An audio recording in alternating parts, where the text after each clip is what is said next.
আলহামদুলিল্লাহ ভালো আছি ভাইয়া, তুমি কেমন আছো? হ্যাঁ হ্যাঁ আলহামদুলিল্লাহ ভাই ভালো আছি। কি রান্না করেন? গরিব চুরির মানুষ ভাই, কি রান্না করবো? কোম্পানি খানা দেয় না, নিজের টাকা খাওয়া লাগে। গরু চাললাম, একটু খাওয়াইতাছি।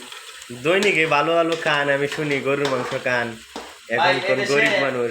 মাছ মুরগির থেকে গরু কুচি সস্তা, ঠিক আছে? গরু কুচি খাওয়া ভালো। গরুর মাংস না? এই দেখুন, হ্যাঁ মাশাআল্লাহ, আপনি তো খুব ভালো পাক করতেছেন ভাইয়া। আমি রান্না করি নাই, তাহলে আমার হাতে রান্না করতেছি। কালারটা তো মাশাআল্লাহ অনেক সুন্দর ভাই। আমি কালো মানুষ, তরকারি কালো হইতাছে, দলাইব। একদিন দাওয়াত দিবেন না ভাই আপনারে? ইনশাল্লাহ ভাই, তোমার এখনই দাওয়াত। হ্যাঁ দুপুরে আসবো। ইনশাল্লাহ ইনশাল্লাহ।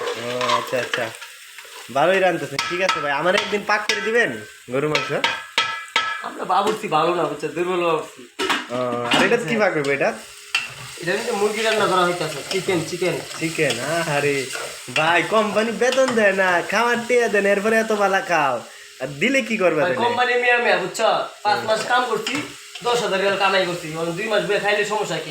দিলে তো মনে হয় উট নিয়ে আসবা মনে হইতেছে না? হ্যাঁ, আগামী সপ্তাহ ইনশাল্লাহ আমার বেতন পাইলে উঠ নিয়ে আমু 2-4 কিলো। বিয়ে শাদি করছেন? আমরা তো বউ দিব, বউ নাই ভাই।